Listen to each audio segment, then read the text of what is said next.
नमस्कार दोस्तों, स्वागत है आपका न्यूज़ डिस्कशन में। आइए डिस्कस करते हैं आज का करंट अफेयर्स। कल संडे था इसलिए वीडियो नहीं आई। कल का जो भी न्यूज़ बनता है थोड़ा बहुत मंडे के दिन ही डिस्कस कर लिया जाता है। तो आइए स्टार्ट करते हैं। पैम्पोर एक जगह है जम्मू कश्मीर में। यहाँ पर देखिए है इंडिया का मैप, ऊपर है जम्मू कश्मीर। जम्मू कश्मीर के अंतर्गत एक जगह है जिसका नाम है पैम्पोर्स। यहाँ पर भारत का सबसे ज़्यादा केसर का उत्पादन होता है। तो यहाँ पर सबसे ज़्यादा केसर का उत्पादन होता है। तो अभी न्यूज में क्यों है? न्यूज में इसलिए है कि यहाँ पर जो केसर उत्पन्न होते हैं, केसर के उत्पादन में यानी जो उसकी प्रोडक्टिविटी होती है, यानी कि जो पर हेक्टेयर से जो उत्पादन क्षमता होती है उसमें गिरावट आई है। यहाँ पर देखिए ये है केसर। केसर के फूल से जो कली निकलती है रेड कलर्स की, उसे लाल सोना भी बोलते हैं, वो है केसर। तो आइए जानते हैं कि इसकी गिरावट क्यों हुई है और भी थोड़ा केसर के बारे में जानना शुरू करेंगे। तो पैम्पोर का लोकेशन देख लिए। यहाँ से केसर के अंदर एक क्रोकस सेटी वेस्ट फूल होता है, उसी फूल में से जो मसाला निकलता है लाल कलर का, उसे ही बोला जाता है केसर्स। इसे लाल सोना बोला जाता है क्योंकि ये इसकी कीमत काफ़ी हाई होती है, इसलिए इसे लाल कलर का दिखता भी है, इसलिए इसे रेड गोल्ड के नाम से भी जाना जाता है। आमतौर पर इसे केसर क्रोकस के नाम से भी जाना जाता है क्योंकि इसका कलर लाल है। तो इसके घटना मतलब कि जो इसमें गिरावट आई है केसर के अंतर्गत, तो जानते हैं कि इसमें गिरावट क्यों आई है। सबसे पहले तो क्लाइमेट चेंज, जलवायु परिवर्तन के कारण, अनियमित वर्षा पैटर्न के कारण, उच्च तापमान अधिक होने के कारण, केसर की खेती में जो शहरीकरण हो रहा है उसके कारण भी, फिर उसके साथ साथ सिंचाई और किसान को कम प्रशिक्षण मिल रहा है, उसके साथ साथ जो केसर है उसमें निवेश भी कम आ रहा है। केसर की खेती के सामने आने वाली चुनौतियाँ ये सब सारी हैं जिसके कारण जो केसर का प्रोडक्शन है वो घटा हुआ है। तो आइए और भी देखते हैं कि सबसे ज़्यादा केसर उत्पादन होता कहाँ है। यहाँ पर देखिए ये केसर का फूल, इसके फूल के अंदर से जो कली होती है रेड कलर्स की, ये निकाला जाता है। यहाँ पर देखिए बैठ के लोग निकाल रहे हैं केसर का जो कली है, इसी को कहते हैं केसर। सबसे ज़्यादा पूरी दुनिया में सबसे ज़्यादा केसर कहाँ पर होता है? ईरान में होता है। पूरे विश्व का 88% यानी कि जो 88% केसर होता है उसका उत्पादन अकेले ईरान के द्वारा ही किया जाता है। उसके बाद बाकी बचे कितना? बाकी बचे हैं 12% यानी 12%। इसमें भारत हो गया, स्पेन हो गया, ग्रीस हो गया, ये सब केसर का उत्पादन करते हैं। इनमें से भी अगर दूसरा स्थान अगर बात किया जाए, सेकेंड लार्जेस्ट जो प्रोड्यूसर है केसर यानी सैफरन्स का, वो कौन सा देश है? वो देश है इंडिया। इंडिया 7% प्रोडक्शन में होता है, उत्पादन करता है, मतलब कि 7% पूरे विश्व का उत्पादन करता है। जो विश्व का दूसरे स्थान पर नंबर आ जाता है किसका? भारत का। तो ध्यान रखिएगा, भारत विश्व का दूसरा सबसे बड़ा केसर उत्पादक देश है। पहला कौन है? ईरान है। तो पैम्पोर जो लोकेशन था उसके बारे में भी बता दिए। रमेश बाबू और वैशालीस ये फेमस क्यों हैं? दोनों भाई बहन हैं। ये इतिहास की पहली भाई बहन है जो ग्रैंड एस्लम हुए हैं, जो ग्रैंड मास्टर का खिताब जीत ली है। तो आइए जानते हैं इसके बारे में। भारतीय शतरंज के भाई बहन है ये रमेश बाबू, प्रज्ञानंद और उसकी बहन है जिनका नाम है वैशालीस। इन्होंने शतरंज की दुनिया में अपना उल्लेखनीय योगदान के लिए इन्हें जाना जाता है। शतरंज के प्रतिभाशाली खिलाड़ी प्रज्ञानंद ने 10 साल की उम्र में ही इंटरनेशनल मास्टर का खिताब हासिल कर लिया था, लेकिन 2018 आते आते दूसरे सबसे कम उम्र के ग्रैंड मास्टर बन गए थे। दूसरे सबसे कम उम्र के ग्रैंड मास्टर बन गए थे। उन्होंने ऑनलाइन गेम्स में 5 बार विजेता रहने वाले विश्व चैंपियंस मैग्नस कार्लसन को 3 बार उन्होंने हराया है। कौन?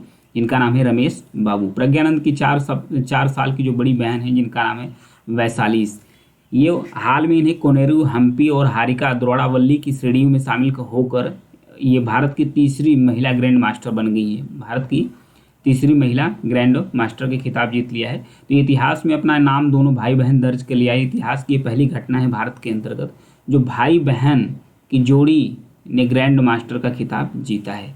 ये पूरे विश्व के लिए घटना है। आगे बढ़ेंगे। पेरिस क्लब के बारे में दिया है। तो पेरिस क्लब है क्या, इसके बारे में जानेंगे। पहले पेरिस क्लब है उसके बारे में जानेंगे। चर्चा में किए हुए सबसे पहले इसके बारे में जान लेते हैं। श्रीलंका और भारत, जापान सहित पेरिस क्लब के जितने भी ऋणदाता समूह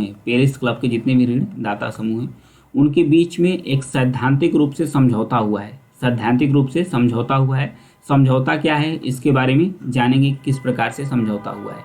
इसका उद्देश्य है, जो समझौता हुआ है सैद्धांतिक रूप से, उद्देश्य यही है कि जो श्रीलंका है उसके लिए जो अंतर्राष्ट्रीय मुद्रा कोष है उससे लगभग $3 बिलियन की जो रिकवरी पैकेज मिल रहा है उसकी अगली किस्त उसे आसानी से जारी कर दिया जाए, क्योंकि पिछले साल से ही श्रीलंका आर्थिक संकट के चरम पर है। श्रीलंका ने अपने लगभग 51 बिलियन डॉलर्स की विदेशी ऋण पर भी चूक कर दी है, कि जिसके कारण व्यापक रूप से ऋण पुनर्गठन की आवश्यकता पड़ी। किसको? श्रीलंका के अंदर। श्रीलंका में आर्थिक संकट के बारे में जानते हैं कि श्रीलंका के अंदर आर्थिक संकट है क्यों। वर्तमान में आर्थिक संकट कई कारणों के मिक्स यानी संयोजन के कारण श्रीलंका में है, क्योंकि सरकारी ऋण का उच्च स्तर, बड़ा व्यापार घाटा, प्लस उसके बाद कमजोर विदेशी मुद्रा भंडार और गिरते आर्थिक वृद्धि के कारण श्रीलंका पूरी तरीके से डैमेज हो चुका है। पूरी तरीके से डैमेज यानी आर्थिक संकट में आ गया था। तो आइए जान लेते हैं इंपॉर्टेंट एक क्लब के बारे में जानते हैं, पेरिस क्लब के। इसकी स्थापना कब हुई थी? 1956 में, 1956 में इसकी स्थापना हुई थी। इसका जो हेड क्वार्टर जिसे मुख्यालय कहते हैं कहाँ पर है? पेरिस। पेरिस क्या है? फ्रांस की राजधानी है। यह है क्या? Paris club. पेरिस क्लब है कि जो प्रमुख ऋणदाता देश हैं उनके अधिकारियों का समूह है। मतलब कि जो बड़े बड़े देश हैं जो ऋण देते हैं, यानी कि ऋण देते हैं, और उनके जो ऑफिशियल होते हैं, अधिकारी होते हैं, उन्हीं का एक समूह है, जिसे पेरिस अधिकारियों का एक समूह है, जिन्हें पेरिस क्लब के नाम से जाना जाता है। ये करते क्या है? ये करते यही हैं कि जो देश मतलब कि कर्ज लेता है, जो देश कर्ज लेता है, उनके लिए कर्ज की जटिलता है या फिर जो भी कठिनाइयाँ आती हैं, उन कठिनाइयों को दूर करने के लिए ये लोग अपना मीटिंग करते हैं और उसके बाद नीति बनाते हैं, और उसके बाद जो कर्ज देते हैं उन्हीं देश के जो अधिकारी हैं उन्हीं का समूह है। उद्देश्य यही है कि जो स्थायी ऋण है उसमें राहत समाधान खोजना, द्विपक्षीय ऋण चुकाने में जो असमर्थ है उनका हेल्प करना। जो देश जैसे कि मान लीजिए कि जापान श्रीलंका को कर्ज देता है, तो जो जापान के भी अधिकारी हैं, पेरिस क्लब के अधिकारी हैं, वो ये मीटिंग करेंगे कि श्रीलंका पैसा नहीं चुका पा रहा है, तो श्रीलंका का भी हेल्प करेंगे कि आप पैसा कैसे चुकाओगे, प्लस उसके बाद जापान को भी समझाएंगे कि आप किस तरीके से कुछ दिन बाद पैसा ले सकते हैं। इसके कितने सदस्य हैं? टोटल 22 सदस्य हैं। पेरिस क्लब के टोटल 22 सदस्य हैं। ये एक इम्पॉर्टेंट फैक्ट है, ध्यान रखिएगा। भारत और चीन पेरिस क्लब के सदस्य नहीं है। दोनों देश पेरिस क्लब के सदस्य नहीं है। ये सिर्फ एडहॉक यानी तदर्थ भागीदार के रूप में कार्य करते हैं। किसके? पेरिस क्लब के। नेक्स्ट बढ़ेंगे, लॉस एंड डैमेज के बारे में दिया है। लॉस एंड डैमेज क्या होता है? सबसे पहले लॉस एंड डैमेज। लॉस मतलब नुकसान होता है, पूरी तरीके से अगर हानि हो जाती है तो उसे बोलते हैं कि लॉस हो गया।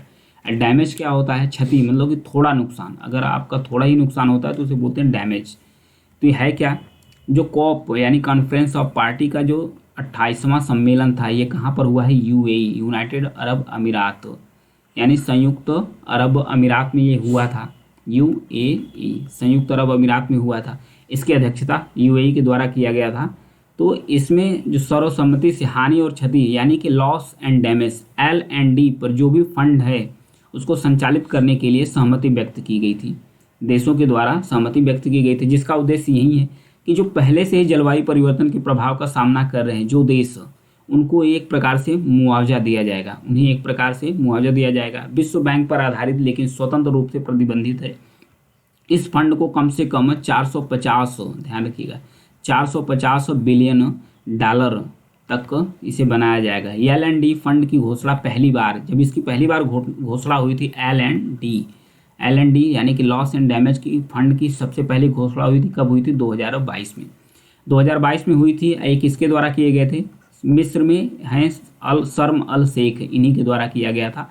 कब किया गया था? COP27 में, यानी कॉन्फ्रेंस ऑफ पार्टी का जो 27वां संस्करण था, सम्मेलन था, उसी दौरान किया गया था। तो आइए L&D के बारे में जानते हैं। L&D लॉस एंड डैमेज, जिसका मैं सिंपल एक उदाहरण दिया था। इसका उद्देश्य यही है कि जो सी लेवल्स यानी कि जो समुद्र लेवल स्तर में जो वृद्धि हो रही है, तापमान की वृद्धि होने के कारण, क्लाइमेट चेंज होने के कारण जो भी प्रजातियों विलुप्त हो रही है, जो फसलों की हानि हो रही है, इन सब से निपटने के लिए फंड बनाया गया है कि जो देश इस नुकसान का सामना कर रहे हैं उन्हें दिया जाएगा।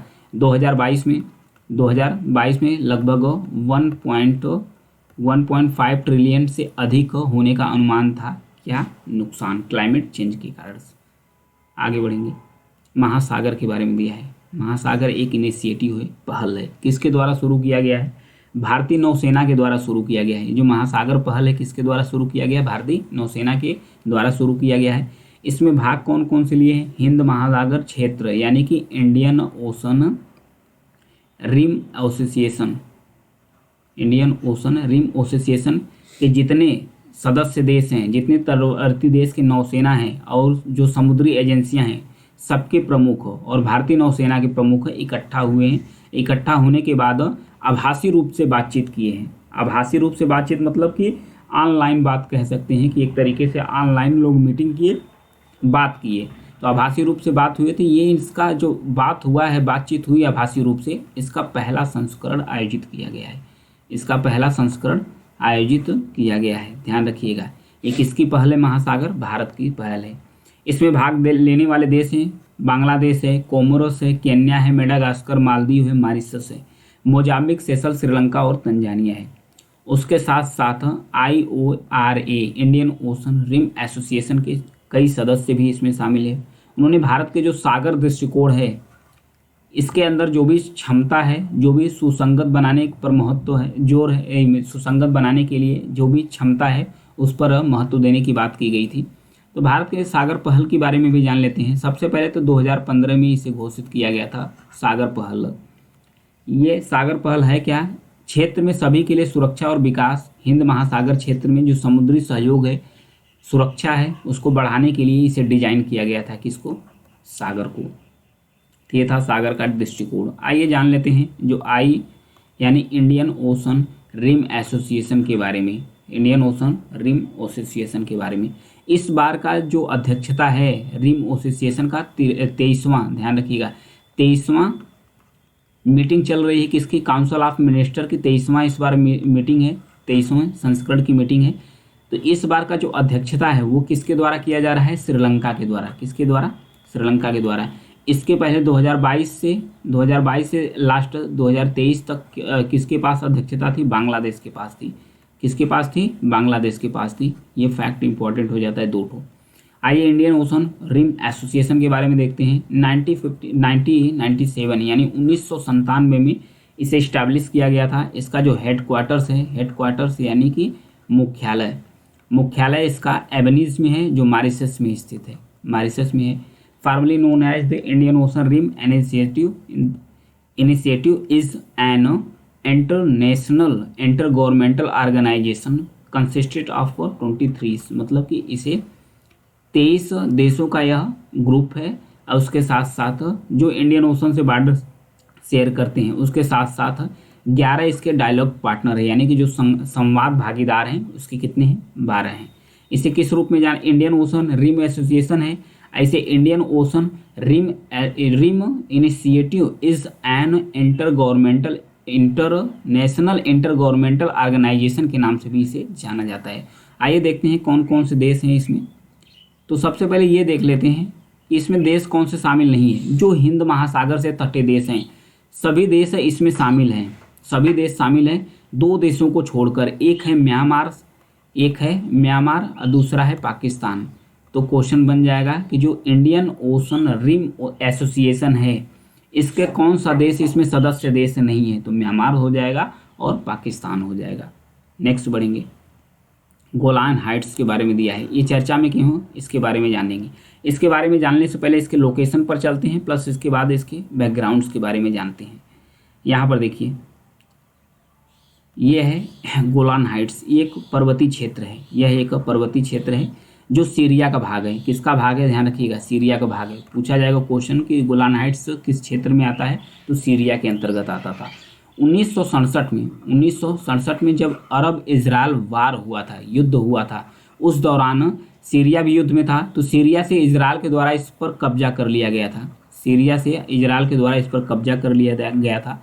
लेकिन एक प्रस्ताव पारित हुआ जब युद्ध विराम हुआ कि 4 जून 1967 को ये जो गोलान हाइट्स है पर्वतीय क्षेत्र, इसे सीरिया को इजराइल सौंप देगा। लेकिन इसके बहुत सारे हिस्से पर अभी भी इजराइल का कब्जा है। तो अभी संयुक्त राष्ट्र